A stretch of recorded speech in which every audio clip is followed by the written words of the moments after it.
Subscribe to WROK on YouTube and never miss a meeting. We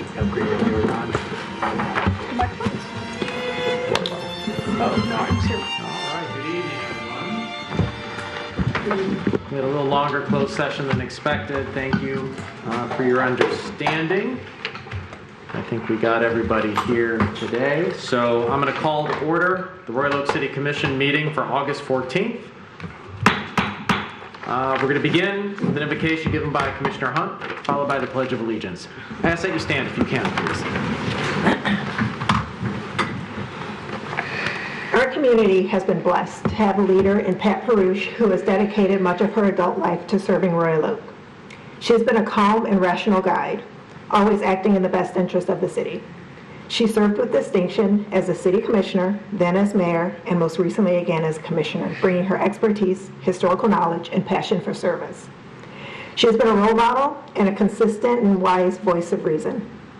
Through thoughtful service, Pat has taught us all how to be good citizens and even better neighbors. Our community, city, residents, and visitors are better due to having her as our North Star. I am honored to know and have worked beside Pat, and I thank her for always being our moral compass. Amen. Amen. I pledge allegiance to the flag of the United States of America and to the republic for which it stands, one nation, under God, indivisible, with liberty and justice for all.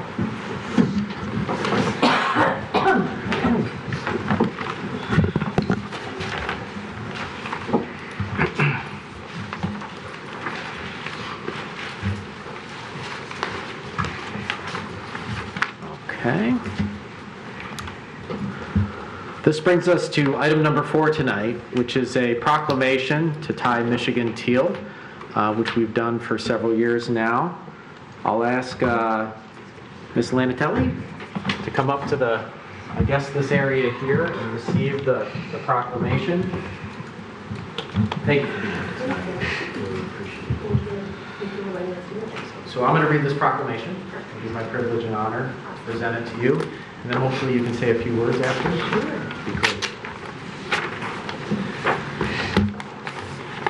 This is a proclamation designating September 2023 Ovarian Cancer Awareness Month, Tie Michigan Teal. Whereas Tie Michigan Teal is a statewide campaign designed to promote awareness of ovarian cancer and its symptoms. And whereas teal is the color representing ovarian cancer, and whereas ovarian cancer is the deadliest of the gynecologic cancers and one of the 5 leading cancer-related deaths among women in the United States. And whereas in 2023, approximately 19,700 women will be diagnosed with the disease, and sadly 13,270 women will die. And whereas women diagnosed with ovarian cancer have an average 5-year survival rate of 45%. And whereas, unlike other cancers, there is no early detection test for ovarian cancer, and because symptoms which are often subtle and mimic other diseases, awareness of symptoms is key to early diagnosis. And whereas Tie Michigan Teal consists of volunteers tying ribbons on trees, signposts, and providing local businesses and offices with symptom information cards. And whereas Tie Michigan Teal takes place the entire month of September, and the City of Royal Oak supports their efforts to educate our residents and all members of the public about ovarian cancer and its symptoms. And now therefore be it resolved, I, Mayor Fournier, and the members of the Royal Oak City Commission hereby proclaim September 2023 as Ovarian Cancer Awareness Month, and will join Tie Michigan Teal with communities across the state, and will have teal ribbons tied on trees and signposts and informational cards distributed to local businesses and offices to raise awareness of ovarian cancer and its symptoms. Thank you for all the work that you do. Thank you. So yeah, my name is Sarah. I was diagnosed with ovarian cancer at 34 years old. So unlike breast cancer, most of the women that I meet don't survive. I've lost many, many friends. in the community. I run a young ovarian women Instagram page, and we do a retreat every year. We actually have our second retreat coming up, but it just is. There's not a lot of awareness. A lot of the symptoms mimic everything else. So we do thank you guys for letting us tie Royal Oak teal. I have a couple friends that we get together every time, and it's kind of it's actually a fun time for us to be able to spread awareness and all that stuff. It's kind of surprising how many people don't know about it. And everyone's getting ready for Breast Cancer Month, so we kind of like to kind of sneak in there ahead of time, but we do. We thank you guys so much for letting us tie Royal Oak teal. Thank you, Sarah. Thank you.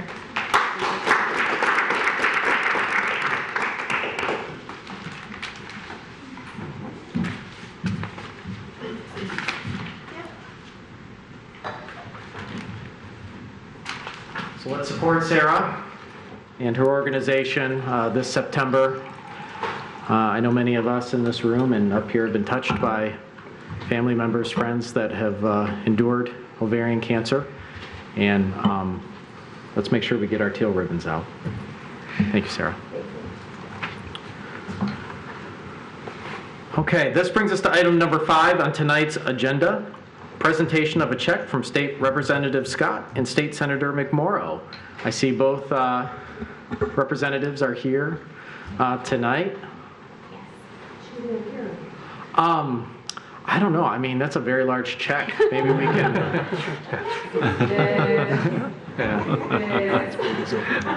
Do you want me to come down there and hold it while you guys talk? Okay, I will do that. Any chance I can stand next to 2 hardworking representatives of the people of Royal Oak, I will take that opportunity. Thank you. Try to give them the mobile mic. Okay, makes it work. All right. So, I'm State Representative Helena Scott. So proud to represent this district, and even prouder to be able to submit this check for $600,000. At the beginning of the year, I met with Mayor Fournier to really ask what were the concerns and needs of the district. He had a list. And on that list was a request for a parking garage for Royal Oak. And though I advocated truly hard for a lot of things on the list, really everything, this is what I was appropriated for the district. So I'm very proud to say that we got the $600,000 for you. Mallory and I are very proud as she represents the Senate and I represent the House. So, you want to say a few words? Sure. Yeah. Mr. Mayor, members of commission, thank you for having us here this evening. And I want to add some context because in my first 4 years in the legislature, not only as a Royal Oaker, but as a member of the minority that was apparently enemy number 1 for our colleagues on the other side of the aisle, it felt like for the first 4 years, we sent our requests in for Royal Oak and for our district into the abyss and usually got nothing, except for the World War II memorial that we celebrated with Representative Ellison just recently. But it's truly been an honor to now be a member of not only the majority, but taking a seat on the Appropriations Committee. It's a very different experience. You know, we went in with the goal of making sure that we were able to deliver for every single community that we represent. And when I got together with my colleagues on the Appropriations Committee in the Senate, we tallied up all of the requests just from the Democratic caucus, and if we were to have fulfilled all of them, it would have been 6 times the total budget. So we couldn't do that, but we were able to deliver in significant ways, meaningful ways for every single one of our communities, and this investment pales in comparison to what I've been able to do representing Royal Oak for the first 4 years. So it's a step in the right direction, and the first of many. With all of the exciting things that we have happening downtown, you probably see Noah and me running up and down the hill. It's amazing to see it now blooming with trees and plants. It's just a community that I couldn't imagine living anywhere else, and we know that this is going to encourage more people to come downtown, to park, our least favorite subject, but one that is very important, to do so safely, to be able to access the garages and support all of our amazing small businesses, our public spaces, and continue to grow the community. So thank you. And thank you for being active participants in the process, letting us know what you need. We keep our lists constantly updated. I know Paul's not going to let anything go without us knowing about it, so we're confident this is, like I said, just the first step of many more success stories to come. Very true. Well, thank you very much. I mean, what a privilege it is to receive this, and I know Representative Scott, we had some great conversations. She came here in City Hall, and I went through, I think it was multiple pages. You did. And like Senator McMorrow said, she's been fighting for a long time for our district, and you know, to have something as opposed to nothing for historically for a long time. This is a sign that, you know, already you guys are doing some great things for the people that you represent. We're so grateful here in the city of Royal Oak. Thank you. And holding this big check wasn't as awkward as I thought it would be. No, it's not. I came down, I was like, I don't know if that's a smart idea. You're very good at it. You are. Excellent. Yeah. Just know I'm holding on to the list. We're working through it, so hopefully next appropriations we'll be able to do more than this. Wonderful. Yeah. Wonderful. Thank you so much. Thank Really you. grateful. You're welcome. Thank you so much. You know, I get to get a picture with you. Is that okay? Yes. Okay. get Great. everybody. And everybody? Can everybody come down? Let's limit the awkward, would you like?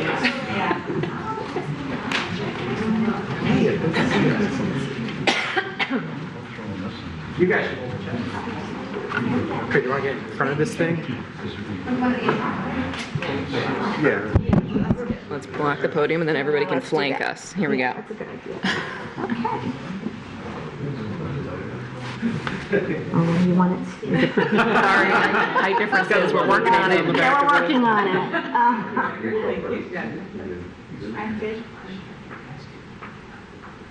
You guys don't even share them, right? Yeah, they don't know about airdrop, I guess.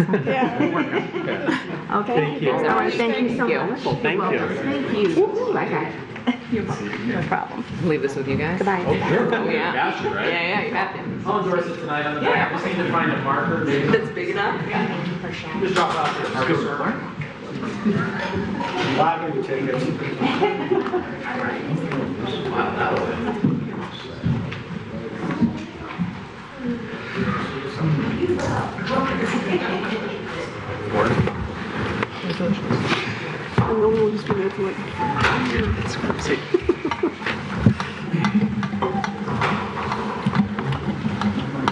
All right.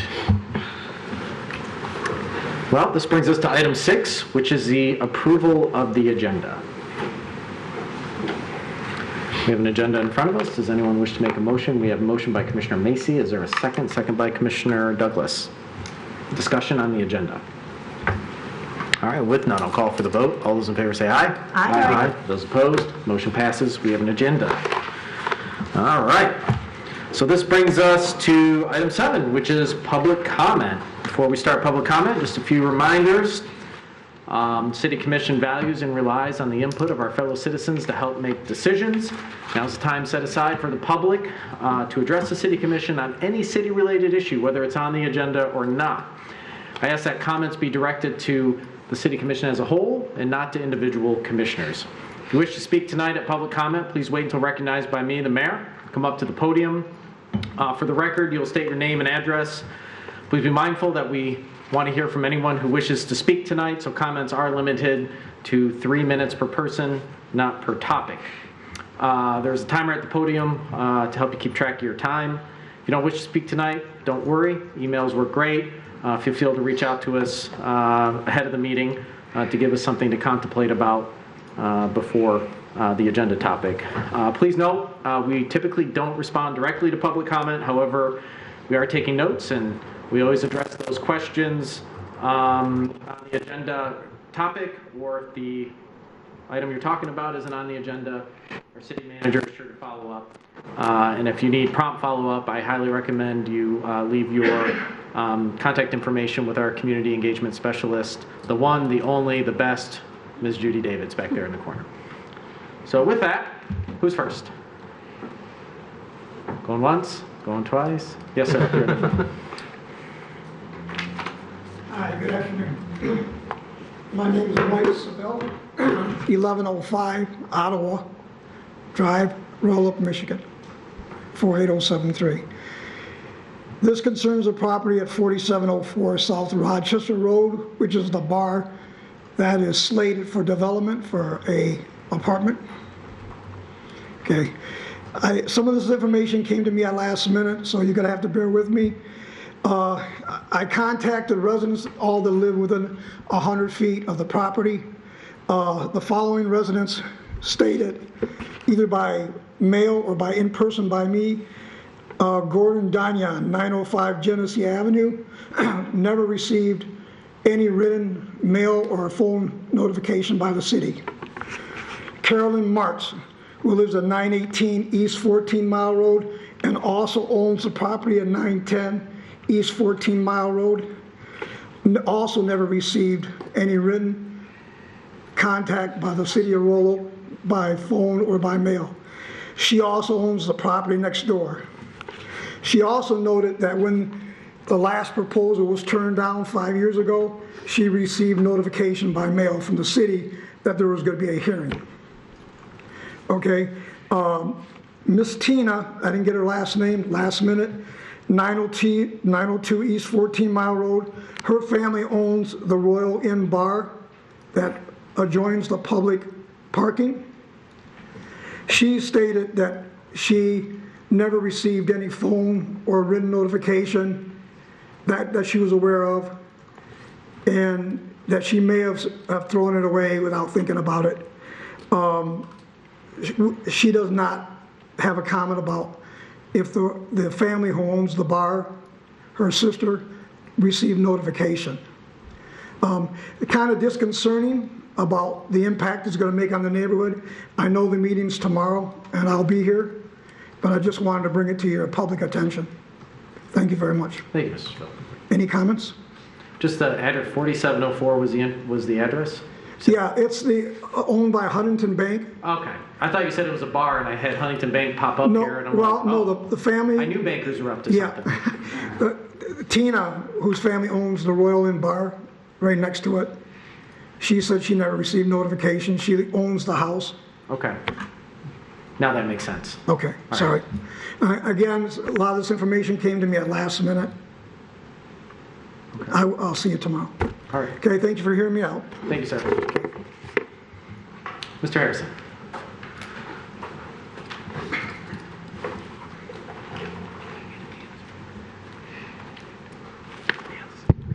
Thank you, Mayor. Bill Harrison, Royal Oak, 82 years here.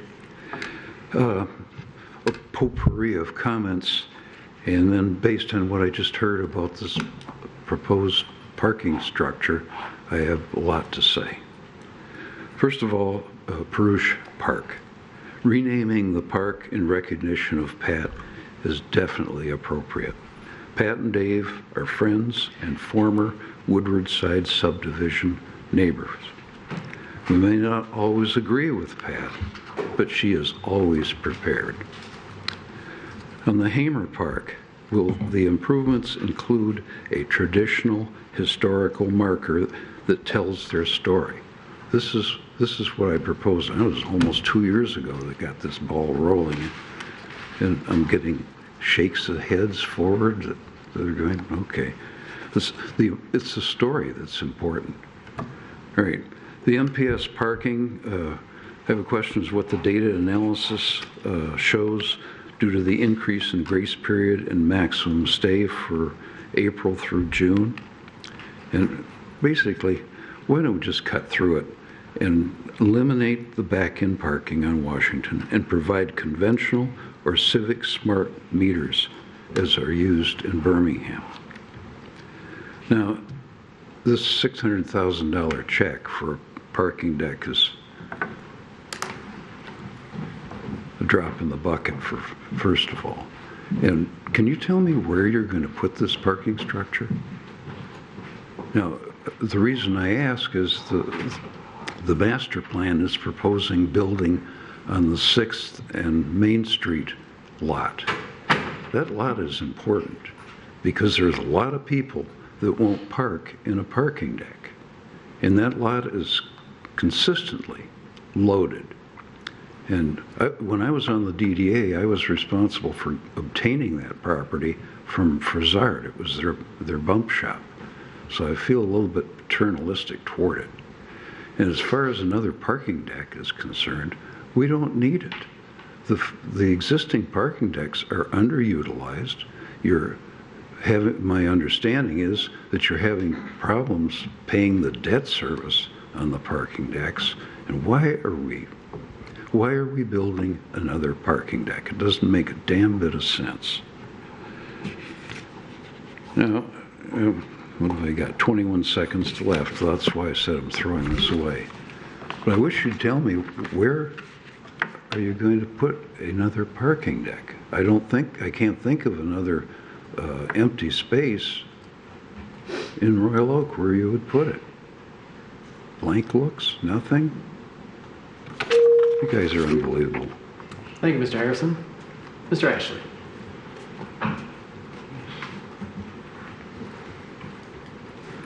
Alan Ashley, Royal Oak Manor. I want to talk about number 14 and number 15. First of all, the terms of standing is great, but it's still not going to do the job. Those back-end parking are keeping people away. Most people can't back into parking lot if cars are on both sides. As I stated before, those are computers. You can program them just like you do P7 lot, which is across from Royal Manor and right next to 536, that bar over there in the corner, in Buffalo Wild Wings. Those are all kiosks. You put your darn license plate number in, boom, it's taken care of. When they come and check, they have a computer. This person is overstayed, he gets a ticket. Simple as that. On the streets, if the people go in head first, put the license plate number in, and they overstay, that knows, because as soon as you go in, it's already notified the computer that someone's parked in this space. So all you got to do is, if they head in parking, have them put their license plate number. When they back out, it's done. And this other thing on number 15, ranked choice voting. I kind of did a little research, and I got the pros and cons. The pros: it determines the candidate with the strongest support wins. It encourages civil campaigning. That means you people will have to go to everybody in the city of Royal Oak, and not your favorite little clique groups. Reduce wasted votes and need for multiple elections. The cons: too complicated. You expect senior citizens and people to figure out how to do ranked choice voting? It's expensive. That means you have to get brand new machines, brand new computers, so you can do this, because the machines won't do it. 2, the person with the most votes may not win. If you check it closely, people with the second or third place may have more votes than the first place votes, because you didn't get 50%. Your vote may not count, it'll be exhausted. In other words, if you 5% got your vote is thrown out automatically. So anybody that votes for that person, they didn't count. It delays the results. The results will be, 2-3 days. And it violates our constitutional right of one person, one vote. Of all the states, 50 states, 30 states don't have it. 12 states have it for only local elections, and those are the far left. 6 have for military and overseas. 1 bans it altogether, which is Florida. 30 states don't have it. It seems to me that most of this country does not like ranked voting. So I think you people will be making a bad choice. And in the 6.5 years I've been coming here, this is the first commission that has reached Peter's principle. Congratulations. Thank you, Mr. Ashley. I mean, we could fact check it, but we'll fact check it when Mr. Ashley. I know fact that it's not us. Yeah. I got this off the computer today. Yeah. Shocker. Mr. Ashley, I will take a moment to fact check you. The challenge is that there were an independent party that went out and collected all the signatures to put it on the ballot. Those signatures were cleared. Just like we had a petition for the memorial last time, and this commission is obligated under law to put it on the ballot. So that's the fact there, sir. I suggest you stick around when we talk about it as item 15. You'll learn a lot. All right, who's next? Mr. Fisher.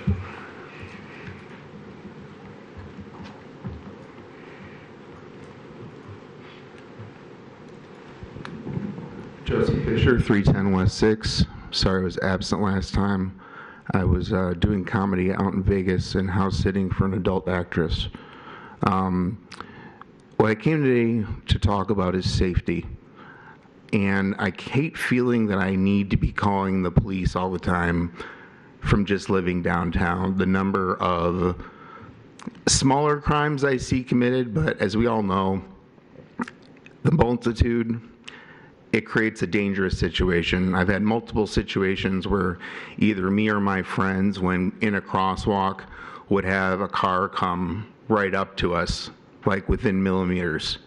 Even on the way here, walking here, I saw a very aggressive driver who was making a left turn, and seeing that I was making the cross, just went ahead anyways and gunned it through.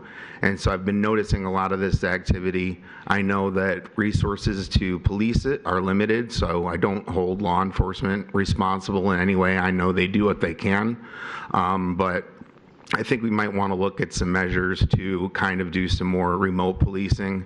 For example, sometimes I park in the garage at 6 and Lafayette, and sometimes I see things in there that aren't necessarily going to rise to the level of police response or an arrest, but it's just kind of just unlawful activity. For example, a couple weeks ago, I was driving south on Lafayette trying to get to the garage. There was a car with its hazards on, a whole bunch of people milling around it. And I was like waiting there, and they're telling me to go around. And my issue is I've been burned lately by some reckless drivers, and I want to be careful. I don't just want to go out into that middle lane that's there for a turn when somebody else expects to be able to use that lane. So it seems to maybe kind of common sense that you just go around, but I didn't want to. I'm like, I'll wait for you guys. And they got frustrated with me. And those are the kind of situations I'm constantly finding myself in downtown. Also, I know the bullet's in the chamber, but arts beats and eats. I love it. I love it. I want to stay in Royal Oak, but I think we need to de-emphasize carnival rides as one of the types of attractions at the thing. I'm a marijuana user, and I think we should have no such marijuana advertising whatsoever in that district. It's not for kids, and kids are there, and it just doesn't need to be there. I accept that Soaring Eagle's a sponsor, but I'd like to see less gaming sponsors, and you get the idea. Thanks. Thank you, Mr. Fisher. Anybody else wish to speak at public comment tonight? Going once, going twice. All right, we're going to close public comment and bring the meeting back to this side of the table, which brings us to number 8, the consent agenda. Does anyone wish to pull anything off the consent agenda this evening? Does anyone wish to make a motion with the consent agenda as presented? Commissioner Colo makes a motion, seconded by Commissioner Macy.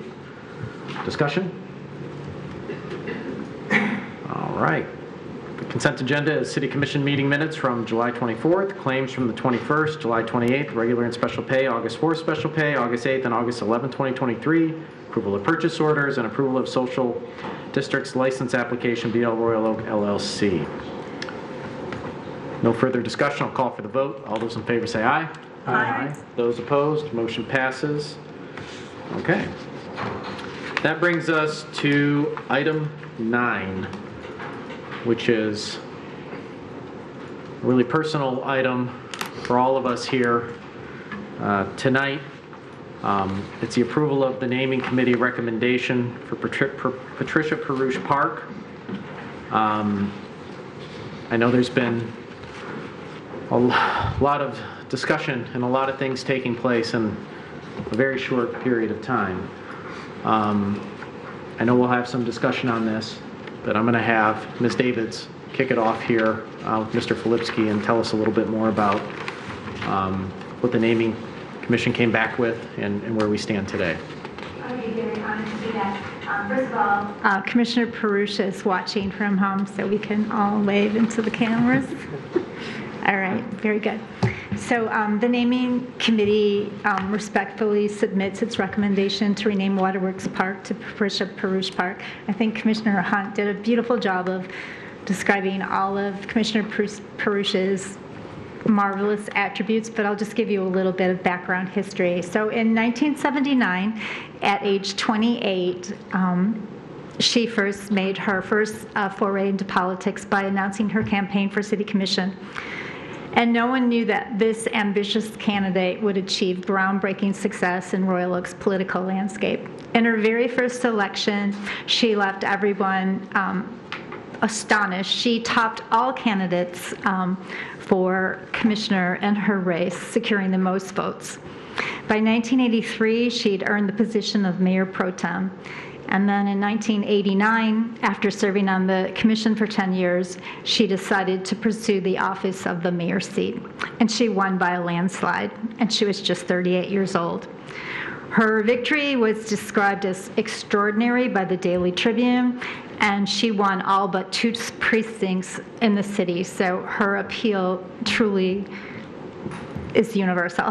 So as mayor, she championed recycling programs. She advocated for alternatives to trash landfills. She prioritized preserving residential neighborhoods, and her support for strong business community was evident by her voting record. After she completed her second term, she made the difficult decision to step down. She just completed her law degree at Wayne State Law School and decided to pursue her chosen vocation and stepped aside from politics briefly.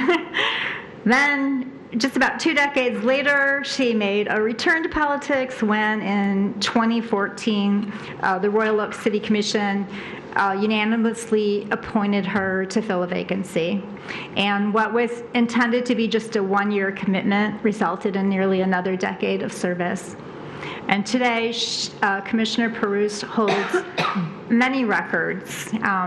She is the youngest woman to ever be elected and to serve, and she's also the oldest woman to be elected and to have served. And she boasts the title of the longest serving female elected official in our city. She's been serving the residents of Royal Oak for a third of her life. Her tenure is 23 years. So the naming committee recognizes Commissioner Perouse's accomplishments, her intelligence, her dedication to our community, and the trust we place in her is well-founded. So based on the criteria set established in the Royal Oak Municipal Code, which states the rules that apply when naming something for somebody, the naming committee believes that she embodies the requirement of being a person of good character, one who has contributed to the advancement of our city, and somebody who definitely is historically significant. And the naming committee believes that she's well deserved of this recognition. And do you have anything to add? Yeah. So Waterworks Park, as you may know, is a 6-acre park located very centrally in the city. And for obvious reasons, I think that would be a great location for this. There's work that can be programmed in there, I think, as part of this as well. The master plan requires or suggests that we redevelop the storage area that was existing. That work is underway currently. And really the only other thing that this park calls for is tree plantings and sort of making it more of a passive area in the center. So I just wanted to add that along with this naming, that we have the services of a company that can help us in coming up with conceptual plans should we decide to do anything in addition to naming the park. And we're prepared to do that. So I'm here to answer any questions as they relate to the park. Okay, any questions about the process? I just want to thank both of you for, working diligently and quickly for what I think is, a monumental, decision in our history of our city, really, taking a park, a 6-acre park in the center of the city, and appropriately naming it after somebody who has contributed so much. For those of you who know Pat, we don't have to explain anything here. For those of you that don't, she's touched your life in one way or another. And her example has led this commission since I've been serving with Pat and well before me, and before anybody here, in a way that's just been so positive. The things that you see here in the public and the things that you don't see, she's been a true mentor, a true champion, and a true visionary, a selfless, dedicated public servant that is an example, not just to all of us, but to my kids. I can't think of a better way, not just to honor her, but also to teach future generations about what public service means. And I think anybody that will drive by that park, play a soccer game at that park, will be inspired by Pat's story. And I got to stop for a moment. Give me a second. Okay.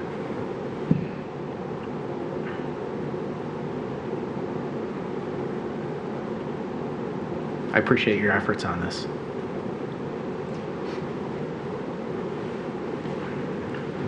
Commissioner Cullo. Thank you, Mr. Mayor. This is clearly a very emotional subject. I also want to thank Ms. Davids for all the work she's done, and you, Mr. Mayor. I mean, you've been working with Commissioner Perush, and a lot of thought has gone into the selection of this particular park and the appropriate way to honor someone with such a long tenure service to this city. This is a recognition that is deserved of someone, like Ms. Davis said, with a third of her life devoted to the residents of Royal Oak. This is quite the accomplishment and dedication that it's hard to even fathom today. I mean, Commissioner Perush has put so much time and energy and just a love and passion into this community. And I think that's evident. You know, she stepped aside for 20 years, and then 20 years later, when there was an opening, the name that best popped up to continue to serve the city was someone who has been out of politics for 2 decades. But she didn't go away. She was involved in the community. She was out there advocating for everyone and, working in service organizations. I mean, it was, it wasn't about sitting at the table making the decisions. It was about making the community a better place. And what better honor to bestow on someone who has been continuously out there just for the sake of making the community a better place. So we can all only hope to be a fraction as good as Pat has ever been. And as a politician, she is better than all of us. I don't know if Pat has lost more than 1 vote at this table. She is. When Pat speaks, it's a great position to be from. And you're probably wrong if you're against what Pat's saying. I've gone home sometimes really second guessing myself and the choices I've made when I'm not in agreement with Pat Perush. But that's because of the time and the analytics she puts behind something. Commissioner Perush spends so much time it just coming about it and looking at all angles, and that's what has made her such a force over the last, 5 decades, since 1979. I mean, that is astonishing to think about. So, once again, thank you to staff. Thank you, Mr. Mayor, for the energy and the thought you've put into this, because I know you've been driving this process. Thank you to the naming committee for meeting very hastily and considering this so we can complete this month. And then, I'll just close by saying thank you to Commissioner Perush. Your years of service have been nothing but amazing. And it's something I hope we can all emulate and take home, and our kids will continue to learn from in the future.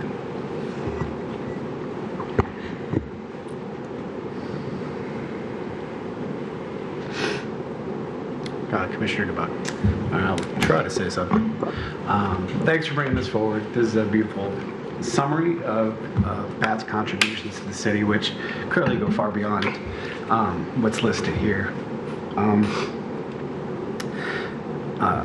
I'm I think it's funny, after 12 years at the table, maybe the most impactful vote we ever took was convincing Pat to come back and make us all better.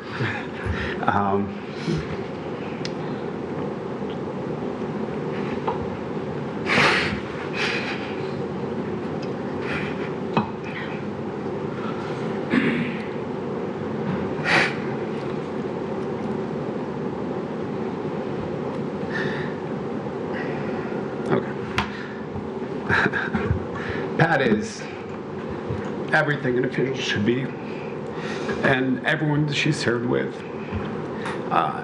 has served the city better for her presence. And there's no doubt that she is deserving of this honor. I do like the idea of some sort of stone or plaque telling her story. So is that part of? We don't have specific plans, but certainly something to commemorate her at the park would be what we would present. Okay. Thanks. I think we talked a little bit about that too. I think there's some things now where we have the opportunity to really get her input. And I would hope maybe this commission would open up that design process, because I think there's some things that we can really do to make sure that, you know, her presence is felt for generations to come. And, you know, she, yeah, I think we need to open up that process. Sorry. Mr. Hunt? I mean, I think it's already been said many times up here that knowing Pat is life-changing for many people. Like Commissioner Colo said, quite often I second-guess myself after listening to Commissioner Perush's thorough and well-founded arguments. She has the historical knowledge that we'll never be able to get back. She makes us all better, and she makes this city better. And the decisions that she's made, like you said, Mr. Mayor, will impact this city for generations. And now we will have a park in her name that the generations to come will be able to enjoy and hopefully learn more about Pat Perush. So thank you all, and thank you, Mr. Mayor, for your work on this. Mr. Macy. Trying to wait a minute, but all of you speaking just makes it worse, so I'm just going to go now. So I think it's been said here already. Pat's the best of us, and she's just the epitome of what we should all be here. She didn't become a politician because she wanted to be powerful or well-liked or the most important person in the room. She did it because she's a wife and a mom and now a grandmother who cares about her community so deeply. And you can see that in every decision she makes. And that's what we've been talking about up here, is that she's incredibly thoughtful and so smart. And the way that she looks at these problems, she looks at it like with this amazing lens. She can see it from the point of view of the city staff and what they will have to do. She can see it from the point of view of the elected officials and how we have to present it. And she can see it from the point of view of all the residents and what they want. And she's just so in tune. She's just an amazing, a marvelous human being. And there's just not that many people that you can say are pillars of the community. And she really is. She's a pillar of this community. And we're so lucky, not just us up here, maybe us most of all, but everyone knows her. Mr. Harrison said it as well. Like, too often we disagree, but even he recognizes that this is someone who's been so important to the community, and he feels it the same way too, because she really has that ability to connect with everyone. She's amazing and wonderful, and we knew we were going to not have her with us at this table this November. And so I'm so glad that we have the chance right now to say Perush Park is going to be here. I had the pleasure this weekend of saying it to someone already because someone was mentioning they're getting rid of the storage at WROK Park, and I said, you mean Peruche Park? It's going to be happening on Tuesday, and I'm so much looking forward to that and to what it's going to bring. And if Pat is watching, I just want to say, of course, we all love you, Pat, and thank you so much for everything you've given to us. You've been a mentor to every single one of us.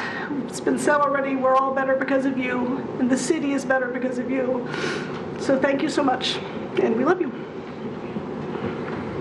Commissioner Douglas. So not only has Pat served a third of her life in service to this city, but she's served this city for almost half of its 100 years. You look at the things we see around us, our downtown, she's one of the driving forces.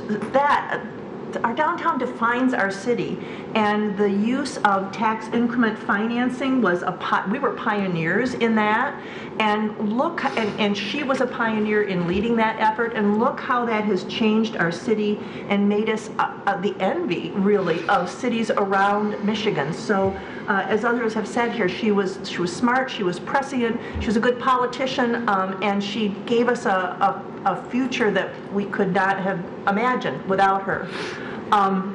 I will say personally, she was my counselor, and whenever I was getting ready to do something, rash or crazy, or I'd call her to talk me down, and sometimes she would, and then sometimes she'd just give me a little push in the back and tell me to jump. And I think she enjoyed the mischief that perhaps she was sending out into the community. She was the community.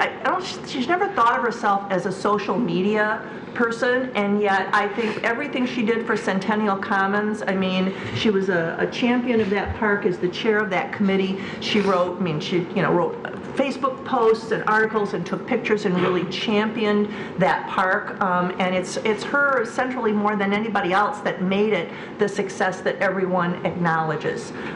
So she has two parks, really. She has that one and now one with her name on it. So love you, Pat. Commissioner Colo. Thank you, Mr. Mayor. So I think it's time here. I think it's appropriate that at this juncture we move to rename WROK Park Pat Peruche Park. A motion by Commissioner Colo, second by Commissioner Douglas. Everybody. Everybody.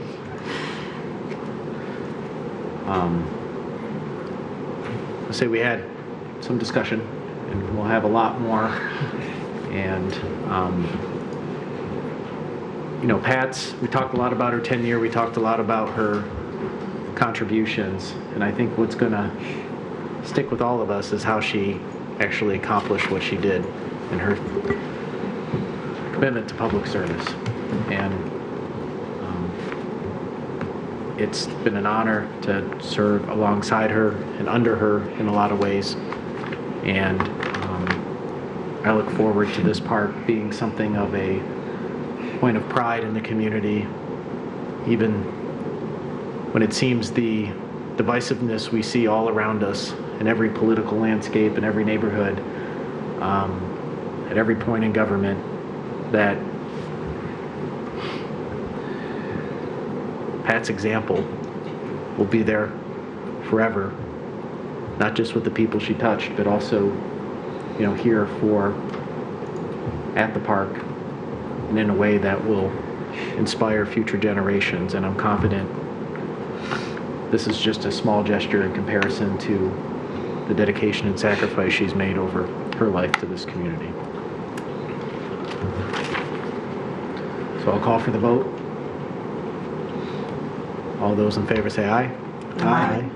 Those opposed? The motion passes unanimously. Pat, we know you're still watching. We love you very much. And thank you for everything.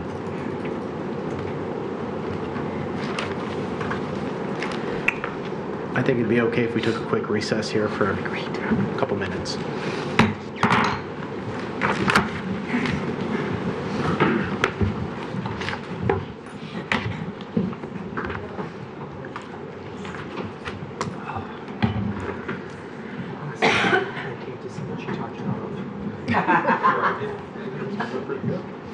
So that thing for tomorrow that he's talking about, it's on the planning commission agenda.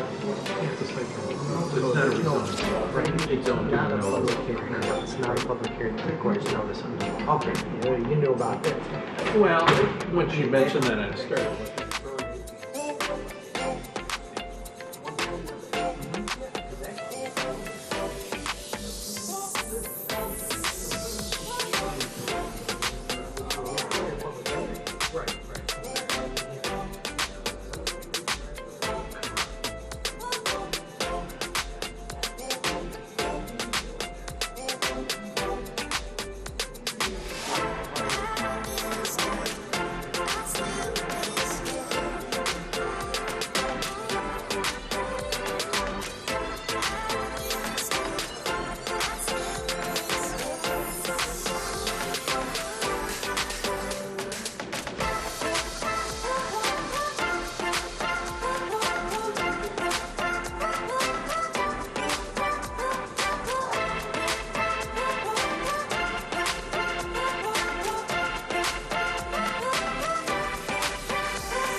So nothing left? No, it shouldn't. Because there's no zoning change. I saw you looking at it. Yeah, I was like, I don't, well, first of all, I was like,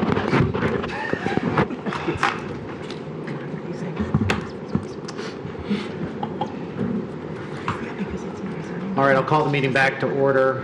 I just want for the record, I did receive a message, I think we all received a message from Commissioner Perush expressing how humbled she is by this honor.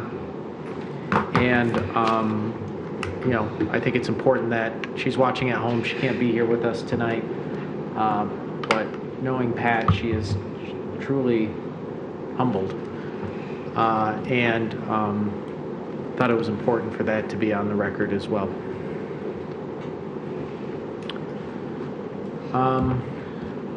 To the extent we can move on with the next agenda item, we'll get through this tonight. Item number 10, which is the approval of the arts creation and purchase agreement for Hammer Finch Wilkins Memorial Statue. Ms. Davids. This is my night to talk about parks, my favorite thing to do. So hopefully you all have had an opportunity to drive down Crooks Road just north of 12 Mile and see the work that's being done this past week and continues to be done on Hammer Finch Wilkins Park. And this purchase agreement is for sort of the focus of the park, which is what's called a heroic scale bust. So heroic scale is 1.5 times life size of Elizabeth Hamer. The cost of the artwork is $32,000, and I'd like to clarify that $15,000 of that is what goes to the artist to create the piece of work, and we've raised that money to cover that expense. The remainder of it goes to a foundry to actually pour the work and the cost of bronze and whatever that entails. I had the opportunity to talk to Mr. Brantley before this meeting. He wished he could be here, but he's just super busy. But he was telling me that he will more than likely complete his part in the fall, but then once the work is done, it's now in the hands of the foundry, and he doesn't really control like how fast it moves along. Under this agreement, he would complete the work within 42 weeks, and as I said, he's confident that he'll have something ready for people to see this fall. The artist will also aid installing the piece on the city property, and the city will be responsible for maintaining it. It's important to know that the Royal Oak Commission for the Arts reviewed Mr. Brantley's contract, and they endorsed it. And just a word about Austin. If you've never seen his work, you should check out austinbrantley.sculpture.com. He is very accomplished, very renowned sculptor, and you can actually see his work in Berkeley. He's a Berkeley High graduate, and he has a piece that they just unveiled in Berkeley this last month. I should also mention that I forgot to mention that the city was recently granted $50,000 from the Oakland County Parks Community Grant Program, which helps pay for some of the construction costs. And there's a picnic area, there's accessible pathways, and we can use some of that money to cover the cost of the foundry work. The artist's work is done with donations. And finally, just the significance of this sculpture can't be overstated. It will be the first work of art in Royal Oak to recognize a member of a Black pioneer family. Recognizing Elizabeth Hamer's contributions to our community is a powerful way to celebrate her legacy and acknowledge her family's important role in shaping our city's history. So with that, if you have any questions. Questions for Ms. Davids? Commissioner Macy. Will there be any written notes at the... Yes, I know. I'm so happy that you mentioned that. Yeah, we are working on signage that will work in conjunction with the piece so that people know who Elizabeth Hamer is and why she has a really beautiful sculpture of her in a park in Royal Oak. Thank you. Hey, Mr. Harrison reminds me every time he sees me that I need to tell Elizabeth's story. So we're working on it. Any other questions? Commissioner DeBuck? Thank you for this great report. It's awesome to see some progress happening on that park. I love that we are creating yet another park and honoring this amazing history of the Royal Oak family. Is there a completion date here? Do we know? So Mr. Filipski can probably talk a little bit about the schedule. They're basically done with the pavement.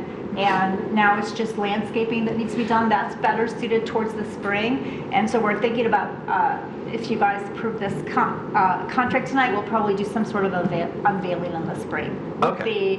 With the landscaping, the grass grown, the benches in place. There's an ADA. One of my favorite things is there's like a ADA compliant picnic table there. So my mom's in a wheelchair, so I'm always looking for a picnic table. So I'm very excited about that. And Ms. David summed it up well. That's the status of the park. It's substantially completed. The final touches on the landscaping will occur in the spring.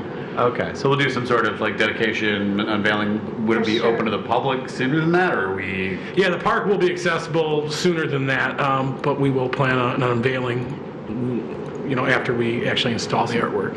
It's really exciting. Thank you. Okay, I'll move for approval. Motion by Commissioner DeBuck. Is there a second? Second by Commissioner Hunt. All right, discussion. I would just say really nice work by the team again, staff, not just working, but putting their passion behind this and really telling a very important story, an inspirational story that all Royal Oakers can relate to as part of our history. And so very excited to see this happen. It seemed like a dream not too long ago. And look, it's almost reality here, 42 weeks. So very grateful for everybody's support of this. if I could just add one thing. Jason McDonald, he's a Royal Oak landscape architect. He did all the design work free. And Steve Johnson in the engineering division developed all the working drawings. So that's like I just need to acknowledge Mr. McDonald's contribution. It's very valuable to the project. And I think it makes it more meaningful. Mm-hmm. Really when people give their time like that, it just makes it that much more meaningful, I think. For people that don't know, Mr. McDonald also designed Eagle Plaza in downtown Royal Oak. So. Very nice. Thank you for those. Thank you. Thank you for making sure everyone was getting recognized for their contributions. Thank you, Ms. David. Okay, thanks. All right, I'll call for the vote. All those in favor say aye. Aye. Those opposed? Motion passes.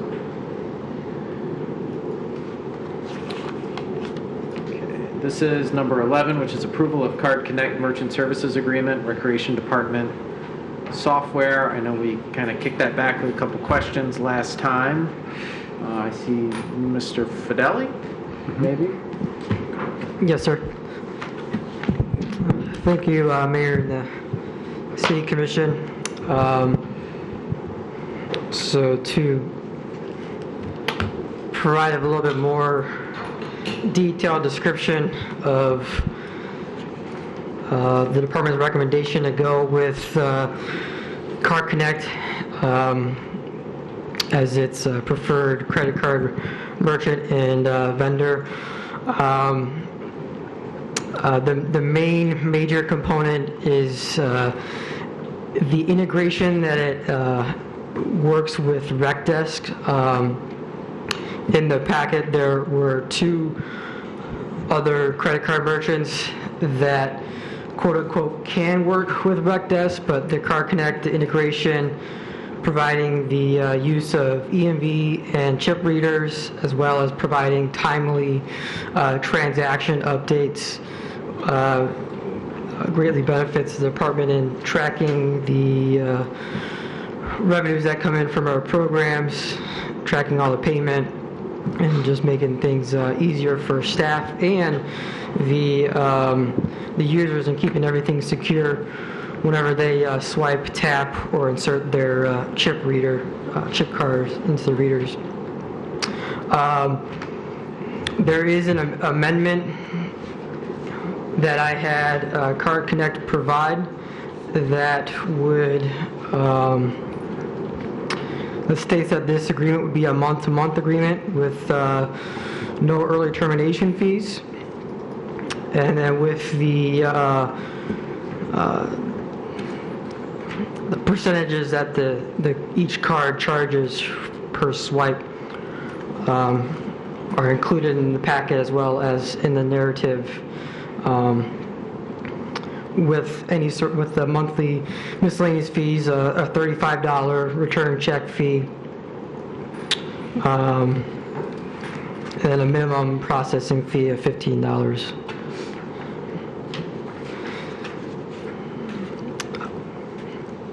We also will be purchasing a Card Connect terminal, which has the chip reader. It's Wi-Fi enabled, so when we do outside events, we can take this with us and collect credit card payments. This will come in handy when we do dance tickets. Right now, we currently only take check or exact cash. So having this extra terminal will allow us flexibility when we do outside events outside of the offices. And I'd be happy to answer any additional questions Mayor you may have and the City Commission may have. So Mr. Filipski, what I understand is we're now, it's clear that we're going to go month to month, right? Correct. So if we terminate 16 months into it, it's a month to notice, and there's no penalty, there's no fines, there's no anything like that. So they're guaranteeing their service. They're saying, hey, you'll like us so much, you can go month to month, right? Yes. And if there is a problem, threaten me and I'll make it better, right? Correct, yes. Okay. So we can terminate for convenience, right? So there's no, just like say a month to month is, you just wouldn't renew it for the next month. Yes, if there's any issues that we have with this merchant, no termination fee, and as you mentioned, just cancel month to month. The consumer surcharge rate billed by merchant, 3%. Can you explain that a little bit? Because you have like all your Visa, MasterCard, Discover, Amex, the debit card fee, debit card transaction fee, and then the consumer surcharge rate billed by merchant. Actually, don't know that information. In my conversations with this company, we discuss what each credit card charges per transaction, and there was a 2.9%. The 3%, I don't have an answer for you, Mayor. It's not additive though, right? No. It's not that we're paying 2.9%. And then the customer, so if I go in and let's say the City of Royal Oak is charging me $10, it's not that the City of Royal Oak gets $9.90 or whatever, like we pay our 3%, and then the consumer also pays 3%. So they would actually, instead of being charged 10, it would show up $10.30. It would just only be charged the percentage from the card that they're using. Okay, but to us. Correct. To us, but Yes. because I see consumer surcharge rate billed by merchant, I just want to make sure that's not like a tax they're putting out, like they're charging us and they're charging the customer. No, we absorb all the fees. Okay, and we absorb it through our program fees. Okay. Commissioner Cole? I'm sorry, but Mr. Vidal, I guess I'm confused just with the mayor's question here. I don't know how you can confidently say no if, like 5 minutes ago, you said you're not sure what that charge is. And it's fine, I guess, not to know the answers tonight. We can come back to that, but I'm not quite sure that the mayor's question's fully been answered here, that we know what that 3% charge is. I mean, with these credit card merchants across the board, even with our current processor, they only charge the percent from the card that is used. So to answer your question, we wouldn't essentially be double hit with the 6%. We would just be hit by the 2.9%.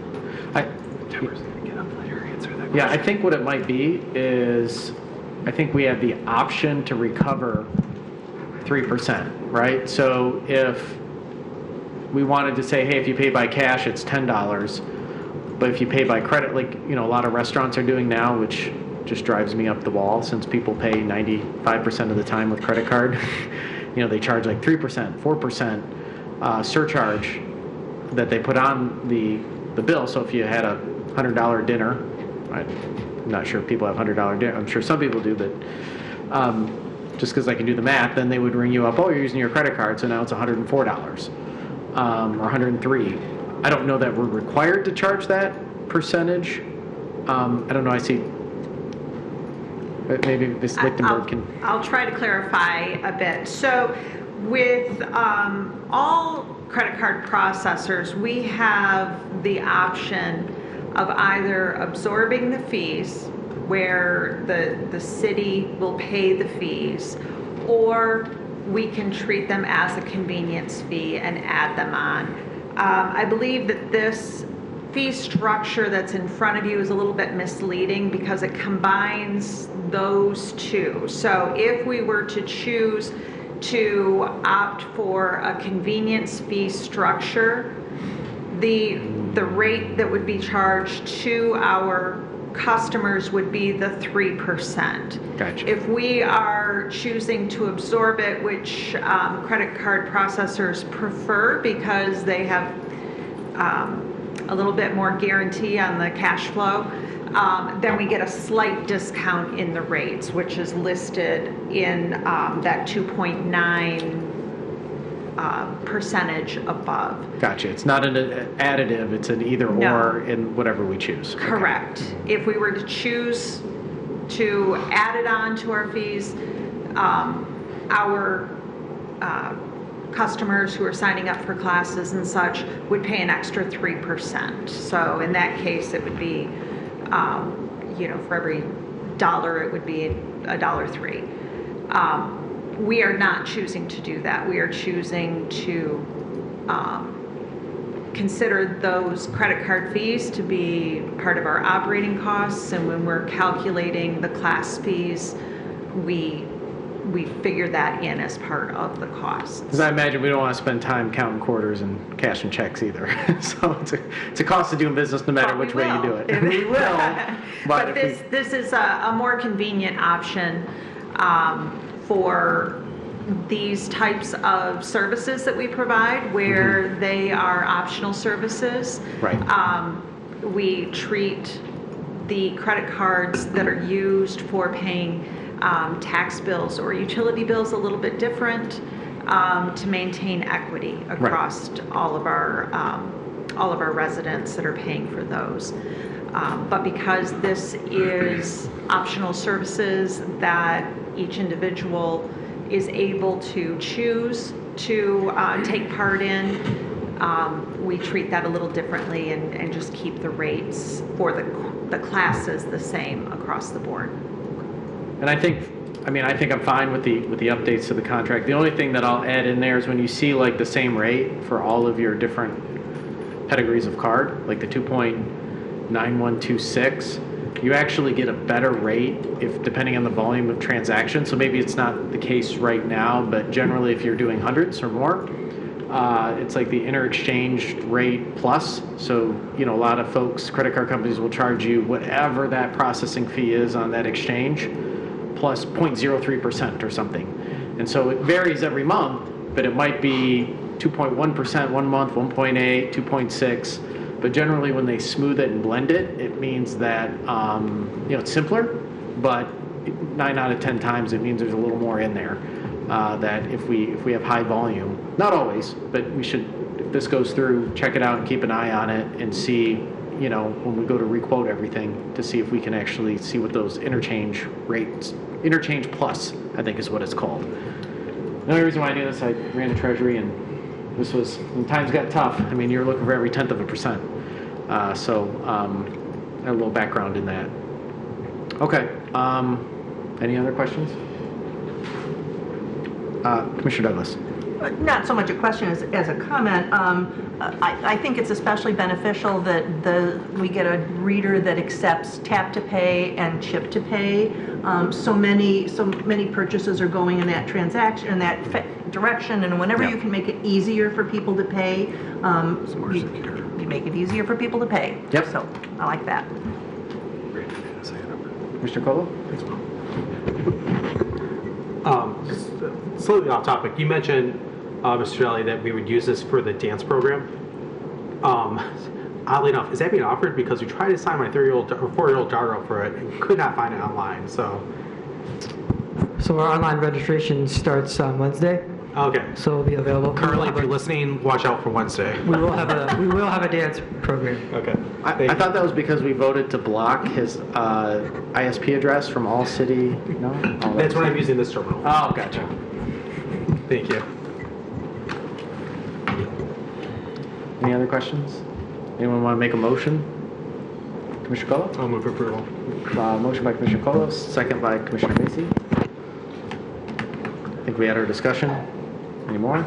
With none, I'll call for the vote. All those in favor say aye. Aye. Those opposed? Motion passes. All right. Mayor, I have one question. Yes. There's a lot of signatures required. Is that something that you would sign? Yes, I think I'll get that packet tonight, close to the end of the meeting. I'll probably sign it tonight. Okay. If I'm not mistaken, as is typically what we do. And then we'll get that out the door. Okay, thank you. Yeah, thank you, Mr. Fidelli. So this is item number 12, authorization to fill vacant Department of Public Service positions. Mr. Filipski. Well, good evening, Mayor Fournier, City Commissioners. The item before you, as noted, is a request from the Department of Public Services to fill 3 vacancies, 2 of which were vacated due to a retirement and a promotion, the paint machine operator and a water maintenance worker 2. The third position, the operations manager, is the new position that was discussed during budget time and approved as part of the budget. And just a couple points on that position specifically, being that it's a new position. And I've included a brief summary of the tasks associated with that job in my report. But in general terms, that position would be responsible for kind of overseeing the routine daily parts of the DPS operations, including with all of the special events and things that we do. There's a lot of coordination of resources among our various divisions and other city departments to actually get the boots on the ground and get the things done. And so having some assistance there, I think, would go a long way in terms of improving our operations. They would coordinate some of the legwork as well that's related to a lot of the hiring that we do year-round with seasonals and things associated that sort of assist in some of the administrative duties. And, within the DPS structure, there's a noticeable absence of designated kind of operation-specific position, so that's what this would fill. Those duties are currently being sort of informally handled by a number of individuals, sort of outside of their current job descriptions. And so, if this is approved tonight, the organizational shift would help orient us, I believe, to achieving more efficient and responsive operations, ultimately improving customer service delivery. And the more balanced spread of these assigned functions, the more appropriate spread of that would allow for more attention on longer-term strategic planning and process and policy improvements, which are still goals that we have within the Department of Public Services. So, as noted, the resolution there you have before you considers request authorization to fill those positions, and I'd be happy to answer any questions you may have. Questions for Mr. Filipski? Commissioner Douglas. So things have changed in the city in the past, let us say, less than 10 years. I mean, we have 2 new parks, 2 big new parks, very demanding parks. We've approved an aging in place plan, and of course, senior services fall under your department. How do you envision what is proposed here, helping us address the changes in the demands on your department? So And one thing you forgot to mention, I think there's been an increase in the amount of special events we've had too, which puts the strain on the staff too. So this would not permit me to wipe my hands of some of the operational stuff that definitely would still be deeply involved in that. But to the points that you mentioned for the larger strategic plans, that I think is within my scope of duties that I should be able to divert more attention to. And so by freeing up the operational side of things, it provides me and the administrative assistants that I have time to better develop and implement those plans as they've been laid out. Okay, thank you. Any other questions? Move approval. Motion by Commissioner Macy, second by Commissioner Huba. Discussion? Commissioner Lewis? So when we approved our budget in June, there was an omnibus motion to add some staffing to the organization. And I voted against that motion because I'm concerned about our fund balance and about bringing on full-time people that we will have to lay off or that will result in layoffs at some point. I also see that despite Mr. Filipski's explanation, I wonder if maybe there isn't a need for a more comprehensive assessment of the department rather than just adding a staff position. Have we looked comprehensively at how all of these changes have affected its entire operations, and are there efficiencies or operational changes that might result in savings and efficiencies as well? So both for fiscal reasons and for just a wish for maybe a little more thoughtfulness in this department, I will not be supporting the motion. Commissioner Dubuck? Thank you, Mayor. I appreciate those concerns, but I also think that DPS runs the nuts and bolts and the guts of the city, and we have competent leadership that I am confident in your judgment, and I'm willing to support this motion. So, to keep you fully staffed so you can keep fixing the mains and plowing the streets and doing all the important things that make it a wonderful place to live. Commissioner Colo? Thank you, Mr. Mayor. I guess along the thoughts of Commissioner Douglas's idea, I mean, Mr. Brick, do you think you can bring us, you've talked about a review of the GPS department and just how we can be more operationally nimble there, maybe some efficiencies to pick up. Is that something you can bring to us within the next quarter or so? An idea of how to maybe go about that. How that could be included in next year's budget. So, but it's Sure. If I'm understanding what would be the methodology and how the process that we could go about this. Yes, I can put together, but would we be implementing a study within the next quarter? No. No, just the idea, like, let us know what your plans are to evaluate that and then look at how we, like you're gaining efficiencies in the building department right now and community development. We've talked about gaining efficiencies and providing Mr. Filipski the tools he needs to successfully implement, a Department of Public Services for the entire city. It's the largest department, touches literally everyone in the city. They ensure our water is delivered fresh. They fix those mains when they break. They maintain our parks. They plan them. There's a lot of man in that department, so I think making sure that I'm going to support this position because I know we need it, but then also let's look at the organization and see how we can improve it. Okay.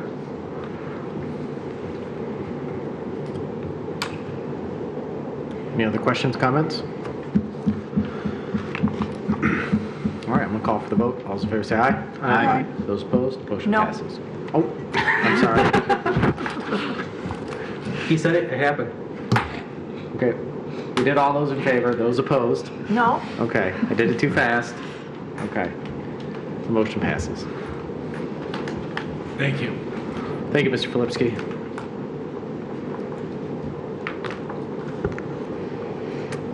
All right, this brings us to item 13, Boards and Commission Review, Sunsetting Animal Shelter Committee Repeal of Ordinance, second reading. Mr. Brake, are you taking this over? So, good evening, Mayor Fournier and members of the City Commission. This is a continuation of an action that was started at the previous meeting, the reading of the ordinance to repeal the Animal Shelter Committee. And so this pertains to repealing Chapter 39, Article 9, Sections 49 to 55. So that would eliminate that function.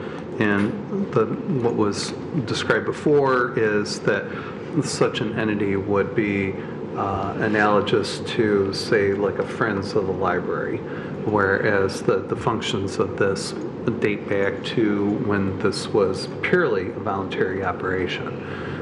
So just to clarify what the change that has taken place. So again, that was approved at the previous commission meeting and is presented for a second reading to fully consummate this change. Questions?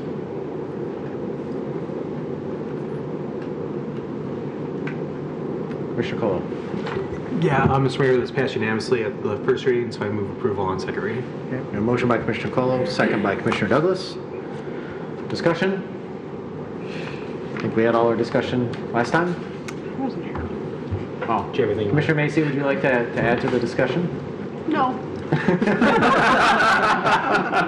Just wanted to be asked.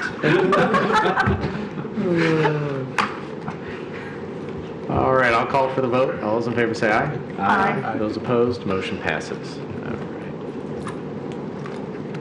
right. Okay, this brings us to item 14, which is approval of First Amendment to non-binding letter of intent and term sheet with municipal parking systems. Right. I will introduce that, so thank you. So the commission approved at the first meeting in April for a 120-day period that gives us the ability of implementing a longer grace period, as well as extending out the time limit as it pertains to on-street parking. As they say, the time goes by rather quickly, and here we are at the end of that period. I have been in contact with the CEO of MPS, and he has given his consent and has signed the agreement that extends this out. This will give us additional time to vet through the data and to make certain that this is working, as well as addressing other concerns that pertain to the operating agreement with the parking company. So proposed, there is no other changes. So again, it continues the 15-minute grace period and the 3-hour time limit, and the intent is to bring back the actual amendment to the overall agreement. So this is just an amendment of the non-binding letter that was approved by the commission back in early April. So this is presented and recommended for your approval. Commissioner DeBuck. With the understanding that this is just a temporary extension of the existing agreement that allowed for those modest benefits of increasing the grace period and the length of parking time on streets? Correct. While we pursue much more substantive resolution to our concerns? Yes. I will move for approval. Motion by Commissioner DeBuck. Is there a second? Second by Commissioner Hunt. Discussion? Commissioner Macy. Just one clarifying question. So the data that we're collecting, we're still looking at that, right? I mean, this was implemented in April, and we're sort of like a little bit of a lag in data collection and analysis. Is that? It is. From my understanding from the chief and from the parking division is that the first of the data really didn't arrive until late June. So there's always, keep in mind that there's a couple dynamics that are going on. Not only do you have these, was alluded to, these tweaks to the system, we're also bringing online new surface parking areas, and so you have to delineate out that data, and so there's a little bit of a challenge that's associated with that. But to have a good handle on it, I think it's in our best interest to allow more time. Okay, and so when it comes back, we'll probably have something to look at, some data analysis to look at. Yes. Okay. Yeah. Thank you. Commissioner Hunt. Just to piggyback on Commissioner Macy's question, you received the initial data June 18th. How often are you receiving that? Is that to be a monthly download It data? is on a monthly basis, but I want to say it's about a month and a half to 2 month lag that occurs. As we have uniformity, meaning that this other variable, which has nothing to do with on-street parking, but the surface lots that are added, when we have continuity month to month of the same surface lots, it'll be easier to discern that information that relates to the changes only pertaining to on-street parking. Thank you. Anybody else? All right. Call for the vote. All those in favor say aye. Aye. Those opposed? Motion passes. All right, this brings us to proposed resolution, initiatory petition for charter amendment for ranked choice voting. I think Mr. Grachowski will hand that over to you. Thank you, Mayor. So before you is a state law required proposed resolution to present to the governor and the AG's office. For a little bit of background, I know the commission is very aware that this was an initiatory petition, so a signatory petition that was filed with the clerk's office that contained more than the necessary 5% of the voting public signatures to be required to be placed on the city's November ballot. And as this commission is aware, the entire purpose of an initiatory petition is to take the legislative body, being this commission, out of the decision-making process as far as what legislation is presented to the voters for consideration. So, but state law still imposes upon this commission a duty once such a petition is received by that individual body or individual group filing that petition. State law still requires us to transmit a copy of that proposed petition and the resolution to the governor's office and the AG for their review. Publish the text of the charter amendment in accordance with state law, place it on the ballot for the November election, and provide the ballot language that shall be placed on the ballot. We're suggesting, and the resolution accomplishes those 4 requirements that the Home Rule City Act requires of the city to do, and that the sorry, I was trying to find I lost my place. That the ballot language itself is taken directly from the petition, and that this commission had no part in drafting any of the ballot language, and so that will be what is proposed for the ballot language for the ballot, which will again go to the governor's office and the AG's office. And interestingly to note that because this is an initiatory petition, even if the governor's office and the AG objected to it, or even if this body objected to it, it would still be required to be placed on the ballot. So what you have is the resolution that is required by law, and we're recommending that the commission adopt that resolution. Questions? Commissioner Colo. Thank you. So we do have the ability, though, to change the statement that is on the ballot language was not included with the petition, correct? Correct. So state law allows the local political body, being the city, to draft ballot language. The petition the city received did not contain any ballot proposal language. It contained a proposal, which is different from a ballot proposal, or a purpose statement, and that's what I've recommended to this commission to adopt as the ballot language, because it's not this commission's ballot proposal. It's this group's initiatory petition. So based on extensive legal research and other compelling factors, my recommendation was to go with the language provided in the proposal by the initiatory petition group. Okay, and looking at the the statement that was on the ballot, the proposal, it at one point says ranked choice voting method, and then a couple sections later it says when a RCV election process is allowed by law. So it's fairly confusing unless you're in the weeds of ranked choice voting to know what RCV is and ranked choice voting, right? Correct. The language used is not extremely compelling as far as explaining what the ballot proposal is. We will have an opportunity to provide an impartial statement for any proposal on the city's ballot, which will be prepared and sent out to the voters.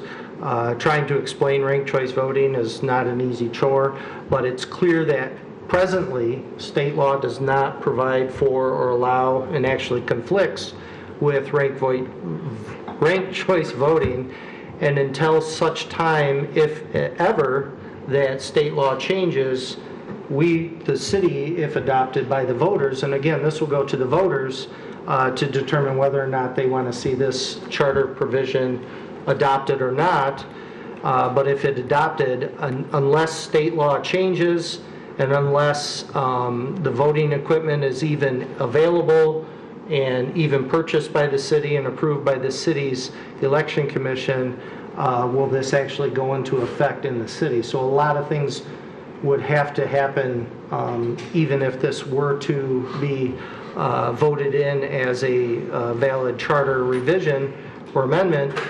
It would not necessarily take effect unless significant changes at the state law level changed. And of course, as this commission is well aware, unless we have to follow state voting laws, so we would follow what the state required us to follow anyways. So I very much appreciate the explanation. However, if I'm looking in the ballot box, I'm concerned that the language ends when RCV, even if someone figures out that it's ranked choice voting, election process is allowed by law. I'm concerned that a voter who may not have read our explanation letter or may not have gotten it, a voter at the ballot box exercising their rights, may look at that says when the process is allowed by law and assume that they are voting on the law that will allow that and vote based on that assumption. So I understand the reasoning why we're recommended not to change it, but I think it's important that we add that this is not allowed by state law and this vote does not change that. I think those are considerations that are statements of fact that we're not trying to persuade someone, but plainly states this is not allowed and this vote will not allow it. So I think that should be a consideration for this body. And an option, correct me if I'm wrong, but that's an option we do have at this table tonight to make that change. Absolutely, if I may, Mayor. This is just a recommendation, and again, the recommendation is strictly a copy and paste from what's on the proposal that was submitted to the clerk's office. If this body, the majority of the body, wants to engage in a ballot proposal language, we can certainly change this. It does need to be done tonight. It has to be done tonight because we need to send it to the state tomorrow. But certainly a motion could be made and amend anything in the actual proposal be ballot language that is presented to the commission if you desire to change that. Again, but that then integrates us into the ballot question, and if there are issues at the state level from the governor's office or the AG's office, then we'll have to engage in further examination of that ballot language, depending on what their response may be to whatever this body decides to place in that language this evening, which is fine. It happens all the time, and it can be done. But my recommendation was based on the fact that we believe this to be the cleanest way, even though the language itself, I would agree that it's not very clean as how it explains the actual proposal. And I'm certainly willing to consider any changes that the commission would like to see to move it forward. But then again, keep in mind that does engage in then this body engaging in the ballot proposal language. Mm-hmm. which we are not at this point. But again, if you choose to go forward, that's fine, and that's not prohibited. Commissioner Dubak? Thank you, Mayor. No, I think the city attorney's recommendation is spot on, that this is the people's initiative. This is the language they use to gather the signatures to put the issue on the ballot. If we start tweaking their language, it appears we're for or against, we're trying to get votes for it, we're trying to, harm the votes for it. We have no dog in this fight. There's a group that circulated this language to gather the signatures to put this on the ballot. Let this be what it is on the ballot. If we need to send some factual information as part of our standard pre-election communication, so be it. I don't really think it's going to impact a voter's decision. If they want ranked choice voting and they think this vote is making it legal, even if they understand, it still won't be legal until state law changes. That I don't know why they wouldn't vote for it then. It's still a yes. A yes is a yes. So I don't want to start tweaking this language and appear that we're trying to advocate one way or the other. This is the language that was used. City attorney's right. If we start, kind of playing around with it, there's an implication that somehow we are involved, and we are not.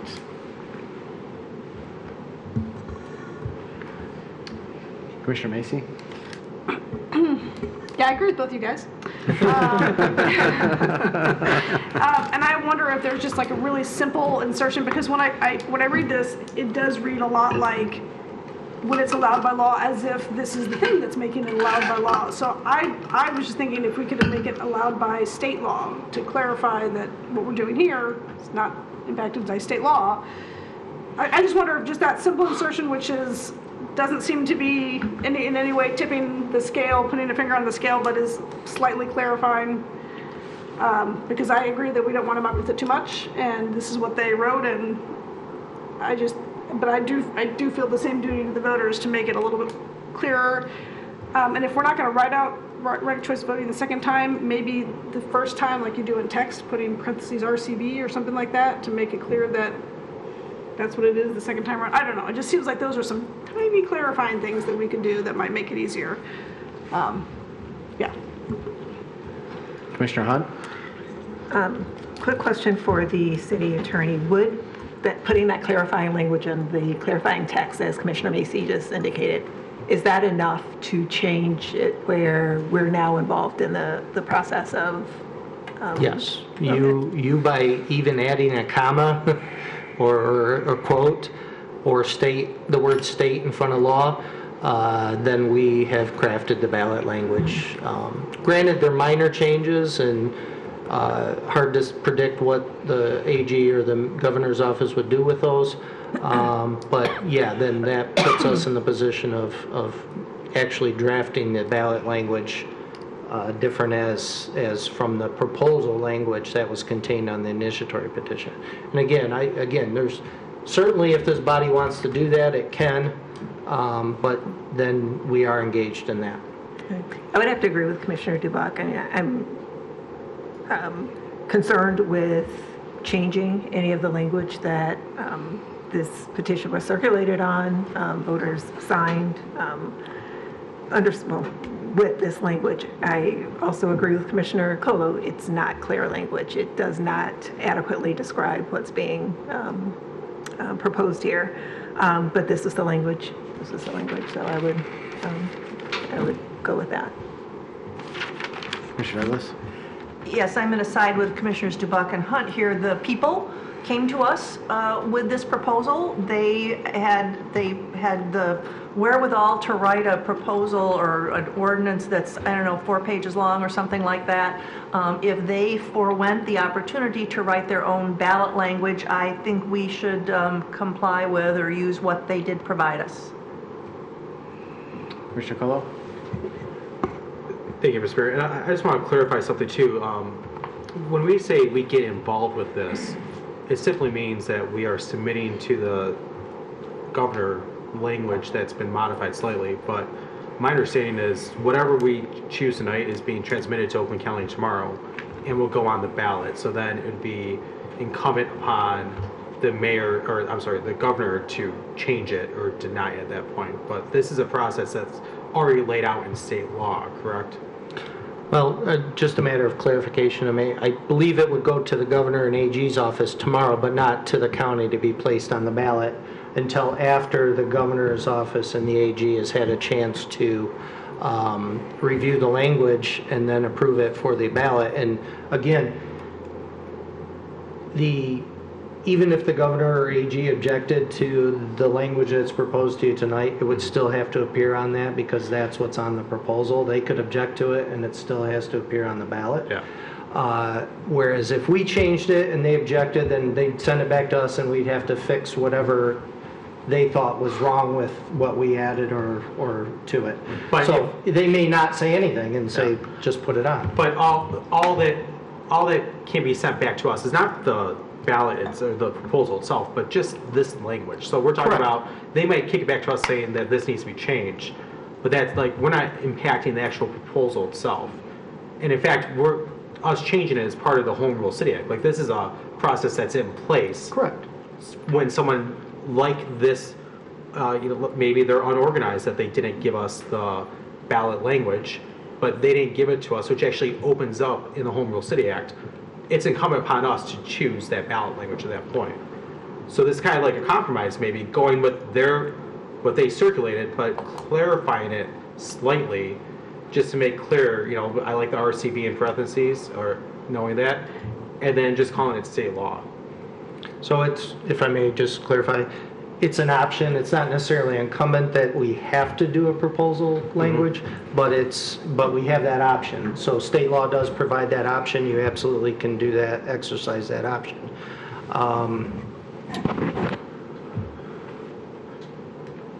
So again, I'm open to whatever the majority decides they want to put forward. I'll just add, Commissioner Colo's not wrong. Correct. I think, though, the complexity that we have here is the whole, do you fix something at the risk of breaking it? Which, in my mid-40s now, I can't tell you how many times I've done that in my personal life. It's like, oh, that cake is perfect, and then you try to add one more little balloon on the birthday cake, and the whole thing just, goes to heck pretty quickly. I think in this case, although that point of clarification is intuitive, makes sense, it's one word, does it get mixed up in a narrative that said that, oh, the city was trying to play favorites? You have an issue where, state law currently right now does not allow for ranked choice voting, and, do we get mixed in just by changing one word? And will that ultimately have any outcome in the ballot proposal or not? What I suspect will happen is that advocates of this, the folks that sign this, are going to send out mailers and do whatever. If they're out getting signatures, they're going to be knocking doors, talking to people, and they're going to say this is what ranked choice voting is, and the voters will have, maybe they're not reading the entire language, but they'll vote for the concept of ranked choice voting or not. And if it fails, or if it passes, or whoever's on the other end of the argument from a voter's point of view, I just worry, would we get dragged into something because we changed one word, even though the intent was to bring the clarity that Commissioner Cole is absolutely right. I mean, it's confusing. I just think that you got to weigh the pros and cons of it. Commissioner Douglas? Mayor, I'm going to move approval of the resolution as submitted with the proposal language as submitted. A motion by Commissioner Douglas, second by Commissioner Dubak. Discussion? You need to do a roll call vote for this. Yes. Roll call vote? Okay. All right, any discussion? All right, we'll start with the motion maker. Aye. Commissioner Douglas? Commissioner Dubak? Aye. I vote aye. Commissioner Macy? No. Commissioner Colo? No. Commissioner Hunt? Aye. I think the ayes have it. And it's just a majority vote? Yep. Okay. All right, motion passes. All right. This brings us to item 16, the appointment of city attorney. Okay. Mr. Bright. Thank you, Mayor. Begin this discussion. So Nick Grochowski was formally appointed by this body as interim city attorney in early May to assume the responsibilities as the interim city attorney starting in June. In reality, he's been doing the work since about April in that role. And so I've had the conversations with most of you about now's the time to consider appointing Nick permanently to this position. And that's the feedback that I've received from most of you is that in favor of that. And I can add to that the administration that we fully support, as well as speaking to Chief Moore, and I've had a conversation with Judge Meineke as well. So it's Nick has served this organization well, has stepped up to the challenge. Certainly in the conversations that we've had, there's many different legal challenges that are going on. This is kind of live action, if you will. And to throw Nick into the fray has come to the task very quickly. I'm concerned that we don't want to spread him too thin, and that's my my recommendation, because it's shortly thereafter I'll be recommending that we backfill the position that he formerly held. So it's awkward to talk about him in our presence, but I wholeheartedly congratulate and certainly so. The commission selects 3 positions, the 3 of us that are sitting around the table here, including myself, the city clerk, and the city attorney. So that is your approval, not mine, but I am a facilitator of the process. So wanted to bring this forward for your consideration, and that we can start an employment agreement that can be presented to you shortly thereafter to formalize that arrangement. And so present this for your consideration. So thank you. Questions for Mr. Brake? Mr. Macy? So my question is about the timing. We can appoint him before we've signed an employment contract with him for this position? Yes. Okay. Yeah. For anyone that works, that's basically what would work in the interim is that we have a personnel policy. So anything that's above and beyond that is enumerated in the employment agreement. The only other element is that with the negotiated salary, what I will recommend is that it goes back retroactive to today's date. So it's this won't be a long and drawn out process. Not knowing, you could choose not to make the appointment, and there's no need to go through an employment agreement. So, but in the interim, everything reverts to the personnel policies, and anything that's enumerated in the agreement would be above and beyond that. Okay, thanks. It just seems hard. Like, what if he doesn't like the contract we give him? But if it works, it works. He's already got the title. Yeah. Mr. Colo. Thank you. Ms. Brigg, who facilitates the employment agreement? Myself and working with the labor attorney, and then when the previous appointment of his predecessor, it was handled the same way. So is it the labor attorney that we use for our typical labor negotiations? Yeah, Howard Shipman. Yes, okay. Correct. And then why, if we're going, we know we need the second attorney, the office needs to be 2 assistants and 1 attorney. Is there a reason why we're not approving to post that position tonight so that we can get a jump on filling that in? I would certainly applaud that. So if you want to make that amendment to the authorizing resolution, we will do that. Keep in mind that we can advertise a position at any time with our attrition policy until such time that you authorize us to hire the position. But if that's just one less step for us to do. If you want to authorize the filling of the city attorney and also authorize to begin the recruitment for the assistant city attorney or deputy city attorney, whatever we're calling it. So. Well, I think those are 2 very different titles, so that's something to... And that's where I will confer to the recommended candidate how he deems appropriate of how to outfit the office and the individuals that should be part of that staff. So, but certainly, yeah, if you want to amend the resolution, please do so.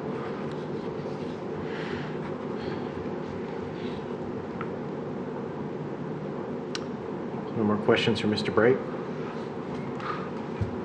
questions for Mr. Grochowski? Mr. Macy. Could you say your name very slowly into the microphone? So there's a real easy way to remember it. I grow, I chow, and I ski. So I've done all those over the years. And Thank you very much. Commissioner Dubak. Thank you, Mayor. I just think in the time as interim, Mr. Grochowski has proven himself a competent professional. I really appreciate the way he brings items forward. I appreciate his thought process. Very thorough. Already understands the internal workings of the city, has a good relationship with the police department and the courts. So I think this is an appropriate recommendation. I don't think there's a reason to do a search when we have talent right here in-house. So I will move for approval of the resolution as presented. A motion by Commissioner Dubak. We have a second by Commissioner Douglas. Discussion. I'll just add that Commissioner Douglas and I also get to spend one Tuesday evening a month with Nick, and he's done an outstanding job answering questions, helping us out, and certainly doing it in a way that, even though I've challenged him with some of the dumbest questions I could potentially come up with. Yes, well done. He's still, it's totally a challenge. It's, I mean, it's a clever way on my part to interview, right? Clever. He's always answered respectfully and not made me feel as dumb as I am. And so I appreciate that, his grace, and his 22 years of experience just recently working with many different municipalities. I think he brings a lot to the table. He's hit the ground running. And to Commissioner DeBuck's point, hiring from within should always be a priority here, I think, at this table, because, known commodities, and if people work hard and they can prove themselves, then we should, if they're willing, put them in the right position. So I'm very excited and happy that we're moving forward with this appointment. All right, anything else? All right, I'll call for the vote. All those in favor say aye. Aye. Those opposed? Motion passes. Congratulations. Thank you. And I suppose that means we can double the workload now? Is Yes. that true? Is that, okay. Well, as long as we Mayor, post that position. I wouldn't want the workload to balloon too much, though. Ah. I don't get it. I don't get it. I don't get it. Maybe he can explain it. Balloon too much? I'm not sure I get it. It's fireworks, that's right. We don't want fireworks coming We out. wouldn't of want the it to manager's office. explode. Right, There yeah. you go. There you go. Sorry. All right. Well, I think we did good work tonight, crew. And now it's time to, I think, step aside for the evening until we have more business in front of us next week. So I'll entertain a motion to adjourn. So moved. Motion by Commissioner Douglas. Is there a second? Second by Commissioner Dubak. Discussion on this motion. If not, I'll call for the vote. All those in favor say aye. Aye. Those opposed, motion passes. Adjourned.